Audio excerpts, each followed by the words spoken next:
Brahmani Pracharine Nirvishesha Shunyavadi Pashatyani Sajarine. Today we're continuing our reading of Srimad Bhagavatam, third canto, the status quo.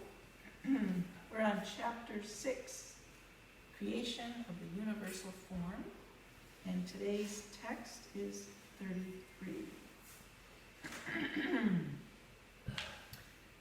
Please repeat. Om Namo Bhagavate Vasudevaya. Om Namo Bhagavate Vasudevaya. Om Namo Bhagavate Vasudevaya. Om Namo Bhagavate Vasudevaya. Om Namo Bhagavate Vasudevaya. Om Namo Bhagavate Vasudevaya. So Maitreya Muni is continuing his explanation, description to Vidura about how everything comes from the universal form of the Lord. So we're on text 33. Please repeat. Pradhyam Bhagavato Jagye. Pradhyam Bhagavato Jagye. Pradhyam Bhagavato Jagye. Pradhyam Bhagavato Jagye. Shushusha Dharma Siddhaye. Shushusha Dharma Siddhaye. Shushusha Dharma Siddhaye. Shushusha Dharma Siddhaye. Tasyam Jata Pura Shudro. Tasyam Jata Pura Sudro. Tasyam Jata Pura Shudro. Tasyam Jata Pura Sudro. Yadritya Tushyate Hari. Yadritya Tushyate Hari. Yadritya Tushyate Hari. Yadritya Tushyate Hari. Padyam Bhagavato Jagye. Padyam Bhagavato Jagye. Shushusha Dharma Siddhaye. Shushusha Dharma Siddhaye. Tasyam Jata Pura Shudro. Tasyam Jata Pura Sudro. Yadritya Tushyate Hari. Yadritya Tushyate Hari. Please chant. Padyam Bhagavato Jagye. Padyam Bhagavato Jagye. Shushusha Dharma Siddhaye. Shushusha Dharma Siddhaye. Tasyam Jata Pura Sudro. Tasyam Jata Pura Sudro. Yadritya Tushyate Hari. Yadritya Tushyate Hari. Padyam Bhagavato Jagye. Padyam Bhagavato Jagye. Shushusha Dharma Siddhaye. Shushusha Dharma Siddhaye. Tasyam Jata Pura Sadjo. Tasyam Jata Pura Sudro. Yadritya Tushyate Hari. Yadritya Tushyate Hari. Padyam Bhagavato Jagye. Shushusha Dharma Siddhaye. Tasyam Jata Pura Sudro. Yadritya Tushyate Hari. Anybody else? Word for word synonyms, please repeat. Padyam. Padyam. From the legs. From the legs. Bhagavata. Bhagavata. Of the personality of Godhead. Of the personality of Godhead. Jagye. Jagye. Became manifested. Became manifested. Shushusha. Shushusha. Service. Service. Dharma. Dharma.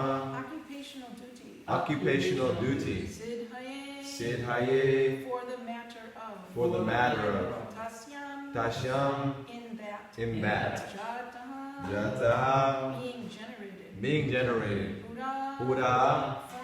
Formerly. Formerly. Shudraha. Sudraha. The servitor. The servitor. Yadvritya.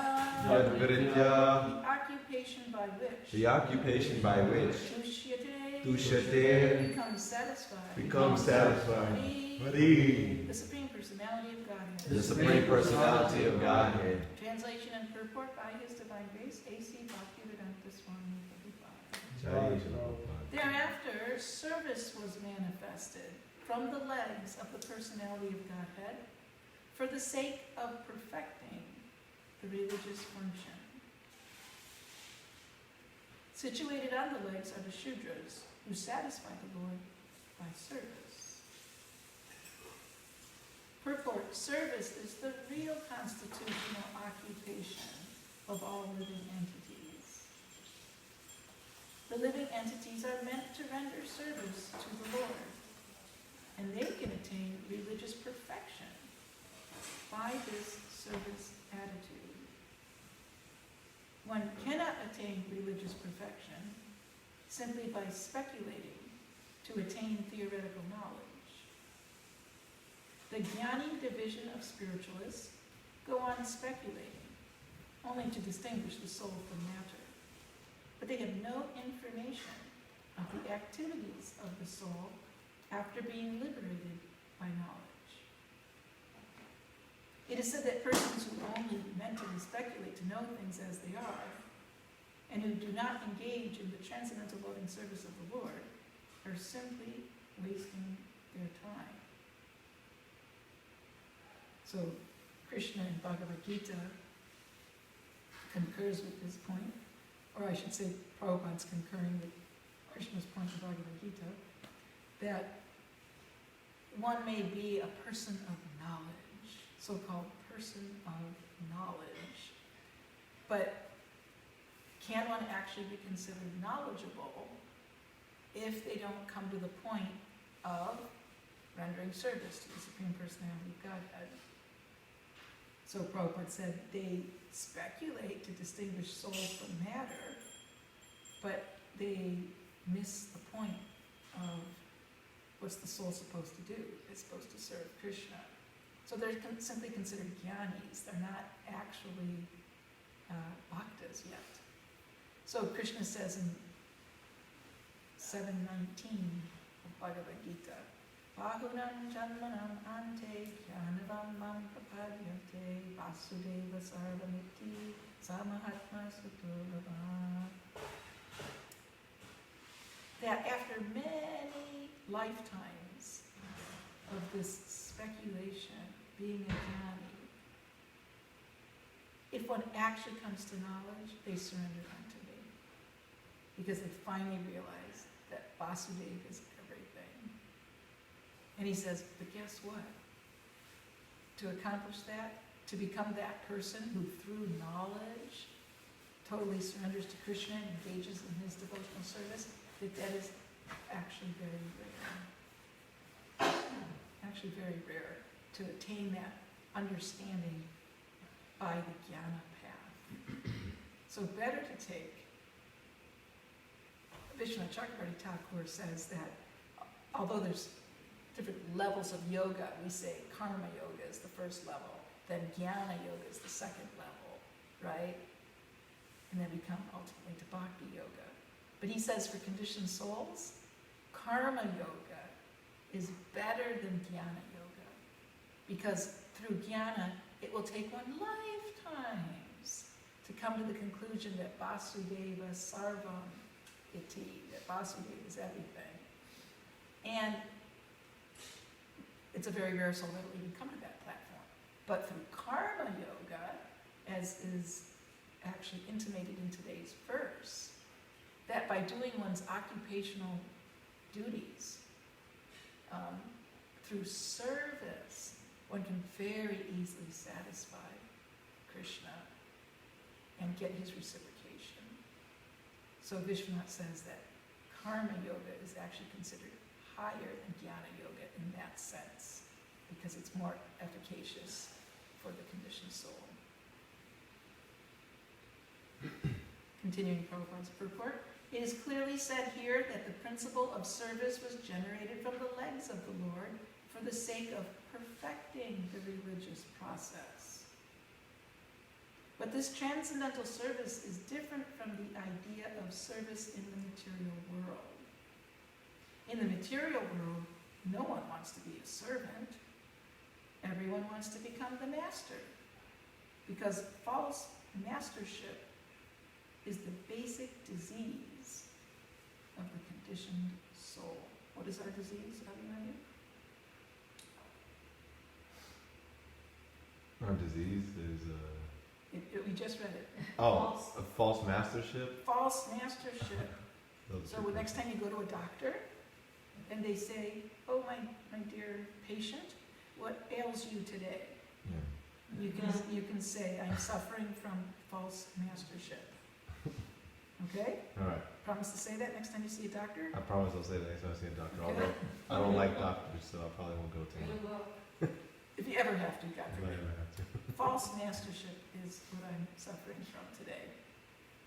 The conditioned soul in the material world wants to lord it over others. Illusioned by the external energy of the Lord, he's forced to become a servant of the material world. That is the real position of the conditioned soul. The last snare of the illusory external energy is the conception of becoming one with the Lord. And due to this conception, the illusioned soul remains in the bondage of material energy, falsely thinking himself a liberated soul and, quote, as good as Narayan. It is actually better to be a Shudra than to be a Brahmana and not develop a service attitude, because that attitude alone satisfies the Lord. Prabhupada said, better to be a sweeper in the street, just sweeping the roads, than a charlatan meditator. So he makes the same point here. Better to be a Shudra, because by being an actual Shudra, we're not talking about the common laborers that we see today who don't have a service attitude. They do not have a service attitude. You hire them to do some job, they're in it just for the money. They don't care about the details of their work. They're just looking at the clock. When can we get out of here? Where's the paycheck? Where's my cigarette break? Coffee break? They don't care about their work. They cut corners. They don't care if they do a sloppy job. They're still going to get paid at the end of the day. That's not a Shudra.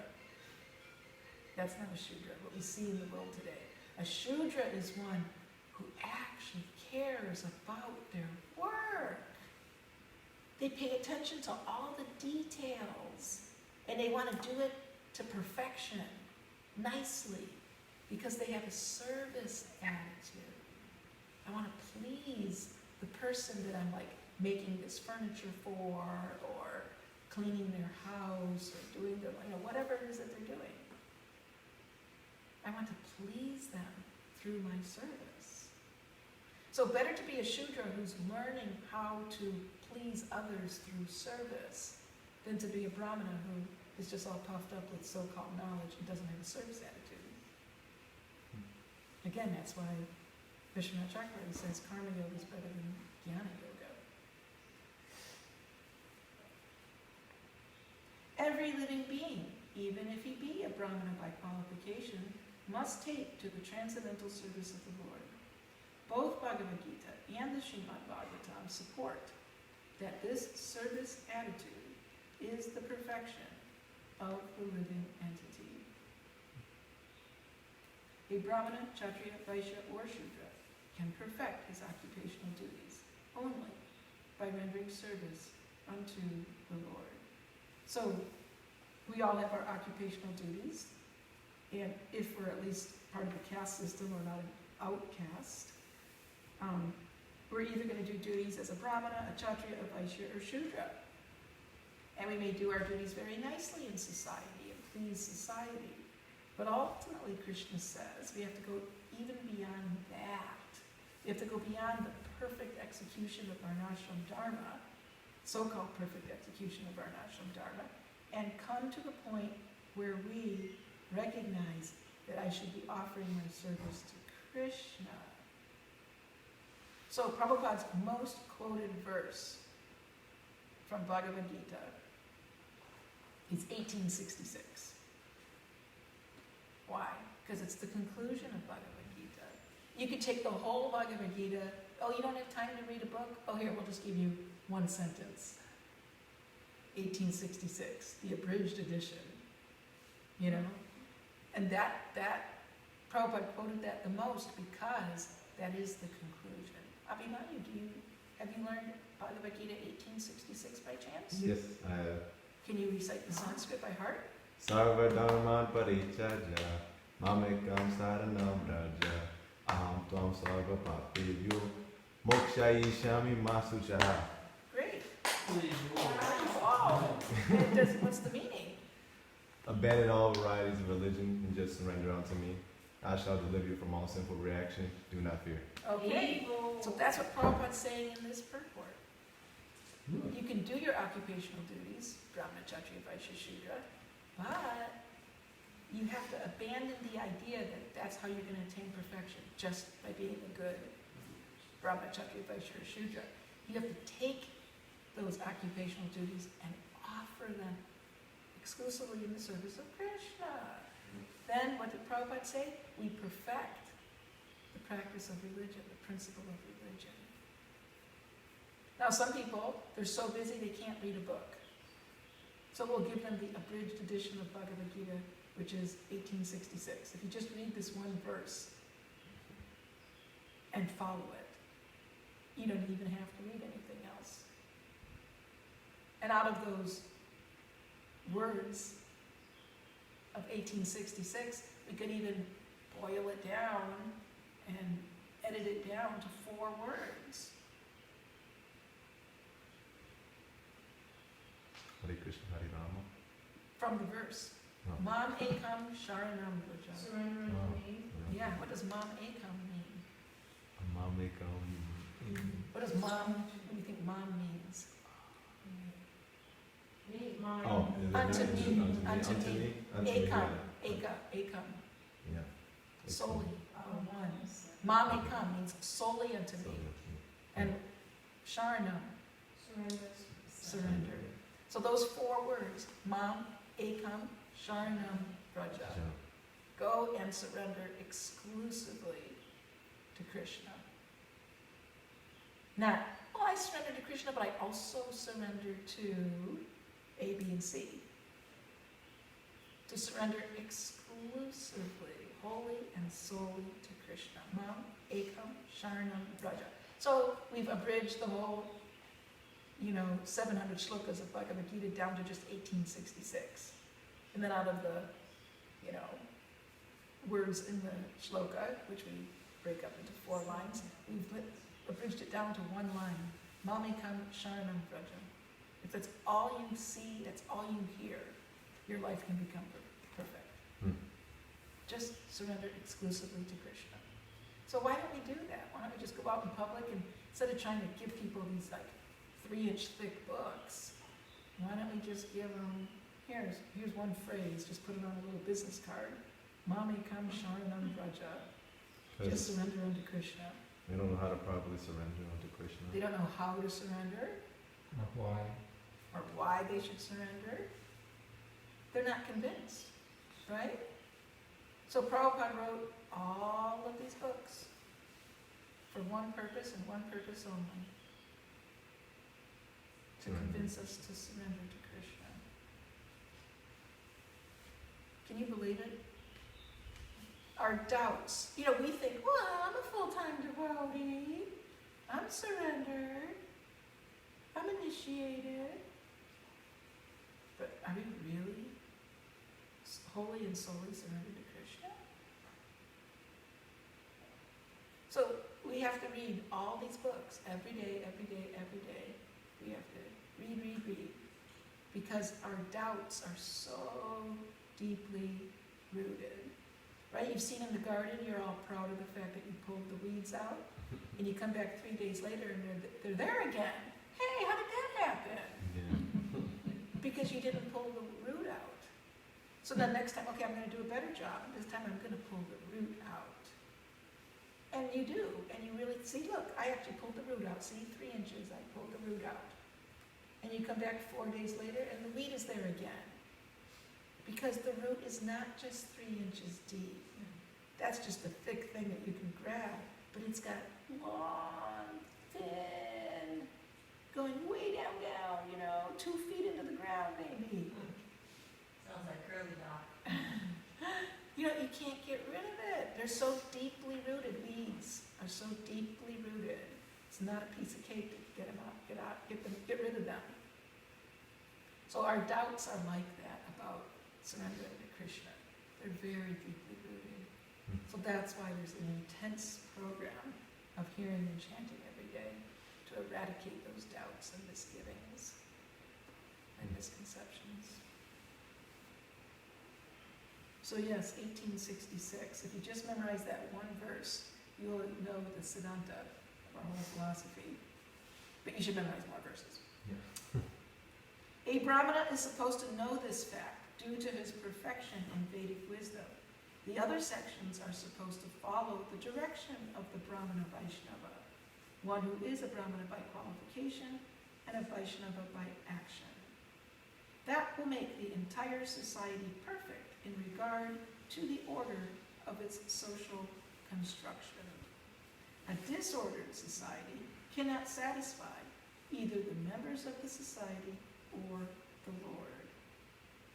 What kind of society do you think we have? I'm talking about the greater world. Dissatisfied. Yeah, dissatisfied due to being disordered. What does that mean, disordered? Mismanaged. We don't have things in order, right? Like, say you want to make chapatis. There's steps to making chapatis, but you got to do them in order or you're not going to have a chapati. You want to roll the chapati before you've kneaded the dough. Does that make any sense? No. You're going to roll the chapati and then you're going to knead the dough? And then you're going to mix the ingredients? You've got the steps. I'm like, yeah, I took lessons in chapati making. I got all the steps memorized. Here's a step, here's a step, here's a step, here's a step, here's 4 steps. But you disorder them. You don't put them in the right order. Are you going to get a chapati at the end? You're going to be dissatisfied. Similarly, society has its orders, Brahmana, Kshatriya, Vaishya, Shudra. But if we disorder them, we don't put them in the right order, and we now have, like we have today, Shudras run the government, and Brahmanas have to succumb to them.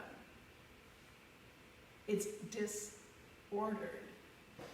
The Brahmanas are supposed to be the advisors and teachers and guides, and the Kshatriyas execute the governmental duties, and Vaishyas and Shudras follow.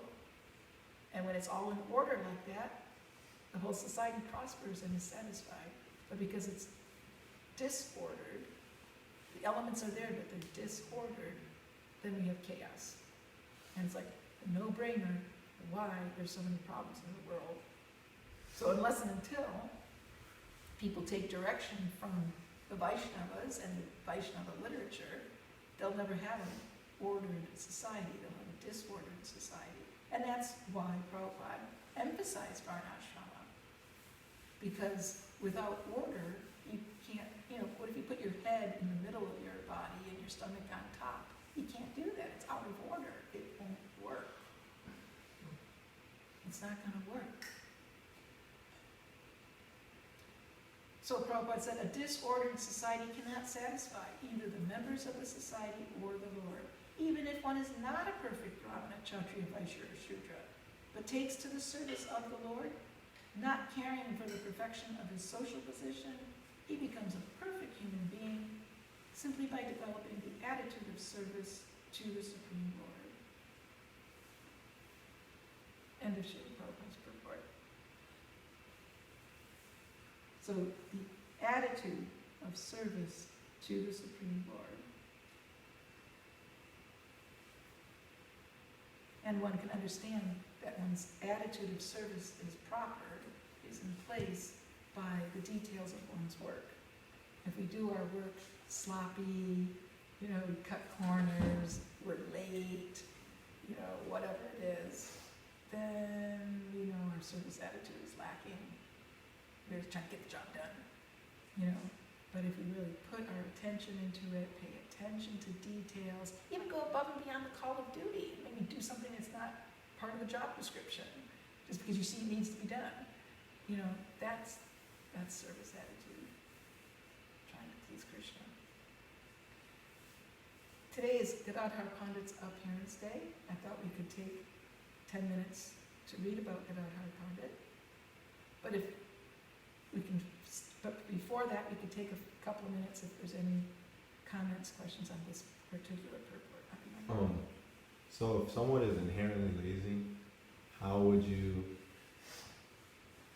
would they be able to gain more of that service attitude? Yeah, so laziness, guess which mode of nature that's a part of? A simple one. Mode of ignorance. Mode of ignorance. So how does one, your real question then is, how does one get out of the mode of ignorance? Yeah. And that takes discipline. Unfortunately, in today's world, we don't allow anybody to discipline us. We don't even allow our own parents to correct us. We practically, if the parents correct us or scold us or put boundaries on us, we're ready to call whatever that, social services and complain about, child abuse or something. In fact, today in America, you can't go like that to your child.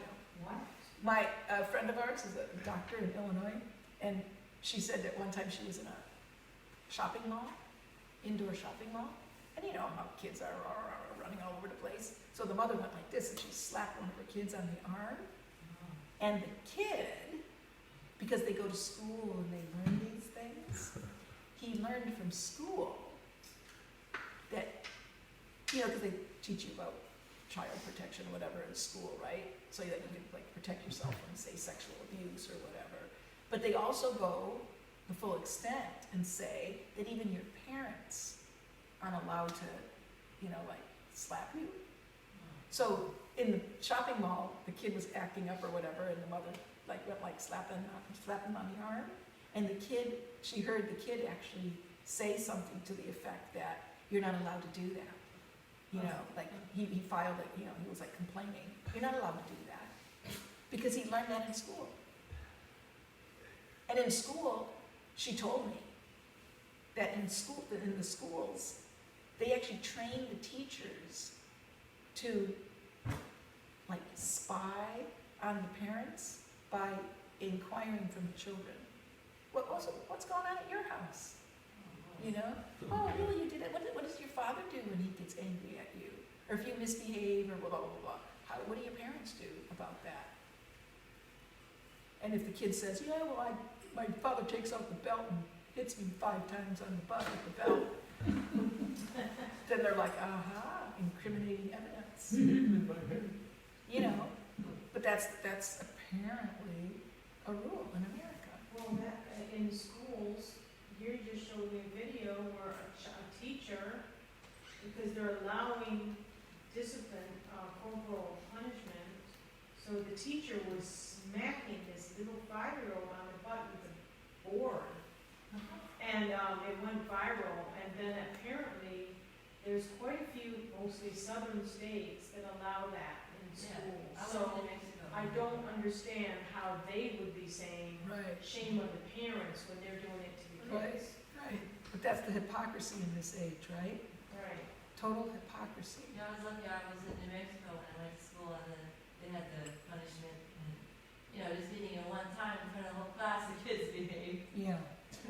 I think it's the society. If they're not supporting it, the children will definitely not. Yeah. They'll react in a different way. If you take it as a good thing, that this is helping you, Right. So back to they will understand. Abhimanu's question, then, how does one get out of the mode of ignorance so that they're not lazy and lackadaisical and can actually cultivate a service attitude? It takes discipline. But discipline means under somebody, guru, parent, right? And we don't do that today. It's taboo. Now I notice people are becoming much more sensitive, about every little thing, and so, You become offended. yeah, it's like So you have to allow yourself to be disciplined. And that's Prabhupada's in his books being really heavy to take us out of laziness, but we don't surrender. So then we need a person, like a real live person out here, outside of the books. But we don't do that either. We run away from our parents, we avoid teachers and elders and if they try to correct us or whatever, we yell back at them. Okay, then you won't be cured of your disease. What was that disease that we have? Prabhupada said? False mastership. False mastership. I'm the master. Right? Mm-hmm. You don't correct masters. So it all comes down to false ego. Hmm. So we have to, that's why we need a society in which it's in order. But today's world is disordered, and the Shudras control everything and rule everything.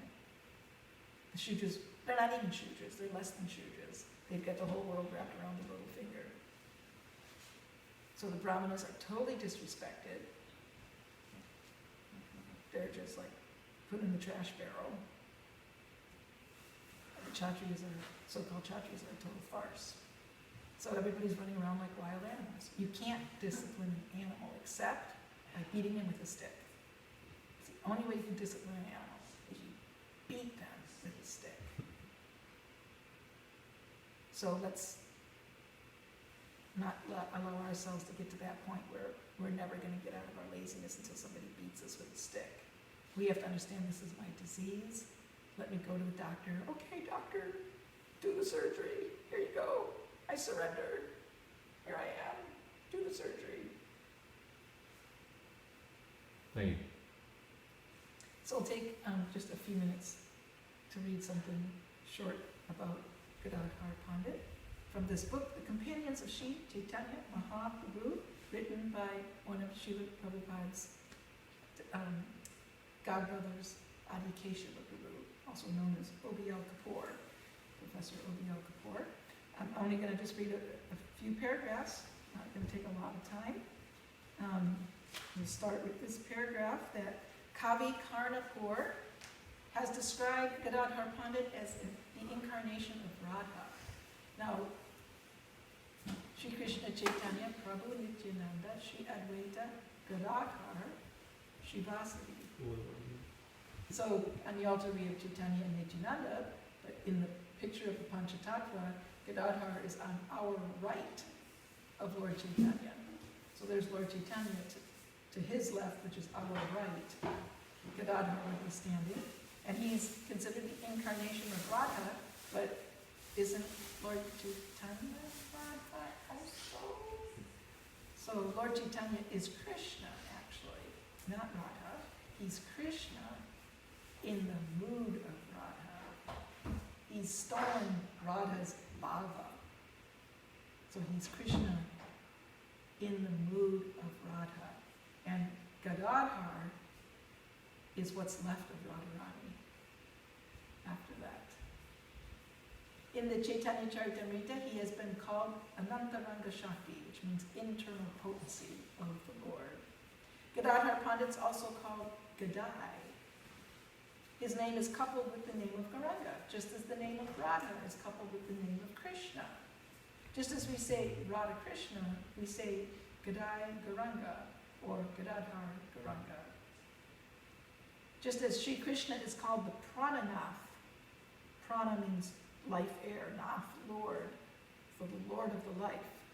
Just as Sri Krishna is called the Prananath of Radha, Gauranga is called the Prananath of Gadadhar.